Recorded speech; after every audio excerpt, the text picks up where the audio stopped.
السلام عليكم ورحمة الله وبركاته. لو انتوا اول مرة تشوفوني، انا دينا، قناتي مطبخ دينا يوسف. هبقى مبسوطة اوي لو اشتركتوا عندي في القناة، وياريت لو الفيديو عجبكم تعملوا له لايك وشير.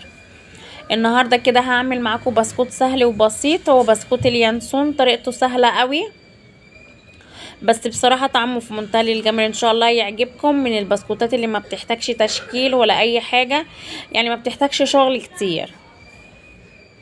انا عندي هنا بقى 3 كوبايات دقيق، نخلتهم كويس، حطيت عليهم معلقتين صغيرين بيكنج باودر. ما بستعملش غير كيك شيف، بيديني نتيجة جميلة قوي، من احلى البيكنج باودر اللي استعملته الصراحة.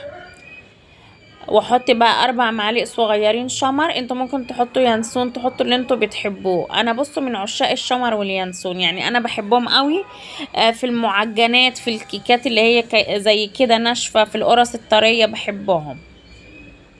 لو انتوا زي بتحبوهم برضو استعملوا شمر، طعمه حلو قوي مع البسكوت ده.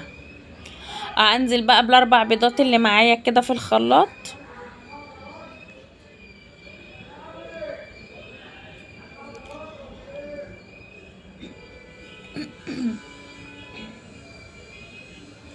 ومعايا بقى معلقه دقيق كبيره كده. الدقيق ده محسن طبيعي وبيشيل زفاره البيض، يعني حاجه في منتهى الجمال.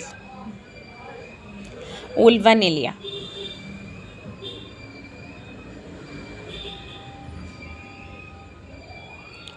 وكوبايه سكر وكوبايه زيت. مكوناته ان شاء الله تبقى سهله وبسيطه وموجوده عندكم في البيت ان شاء الله. هضربهم بقى في الخلاط كويس قوي لغايه اما يبقوا لونهم فاتح كده معايا. انزل بقى عليهم كده بالدقيق واضربهم كده مع بعض كويس لغايه اما الدقيق عندي يضيع خالص،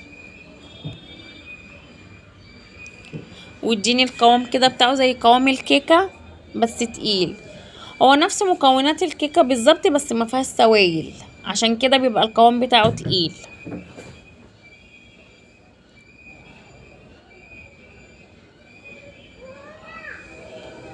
بس ان شاء الله هتجربوها هيعجبكم قوي.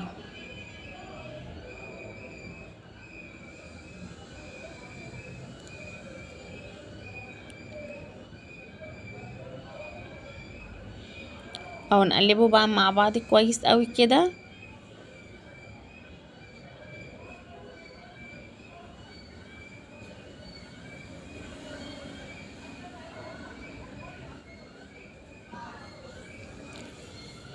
لغايه اما اداني بقى القوام اللي انتوا شايفينه ده كده. بصوا لونه حتى تحفه.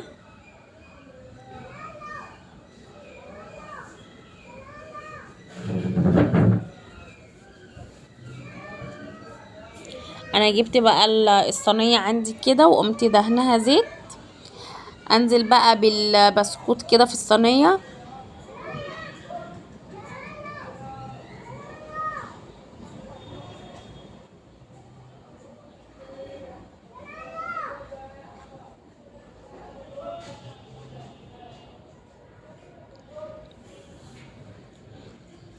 اهو نزلته كله كده. افرده بقى في الصينيه. سيبني من الهم ده اعمله بايدي.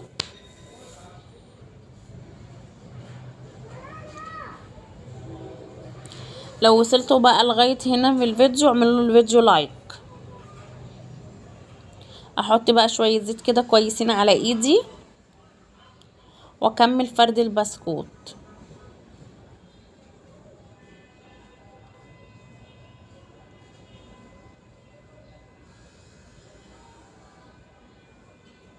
اهو فردته كده زي ما انتوا شايفينه. ادخله بقى على الفرن.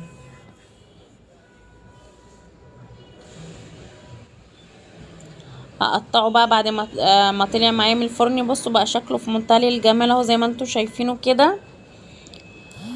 تقطعوا بقى نصين، تقطعوا 3 زي ما انتوا بتحبوا، واعملوا بقى صوابع رفيعة كده.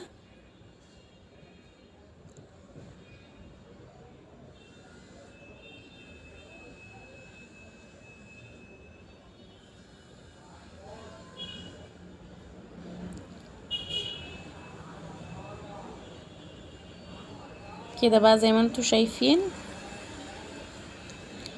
اهو ارصه بقى على الصينيه تاني عشان ادخله بقى يتحمص. بنتي اساسا بتحبه طري، ما بتحبوش محمص، وهو طري كمان الصراحه بيبقى في منتهى الجمال. او زي ما انتوا شايفين كده، بصوا لونه تحفه ازاي.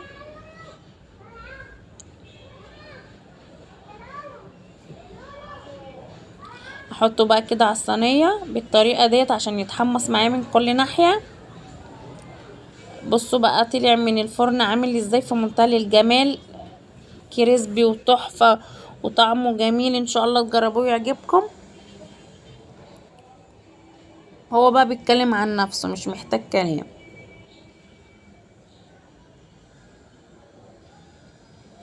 ده بقى في الشتاء مع كوباية الشاي كده في السهرة بيبقى حاجة من ورا العقل.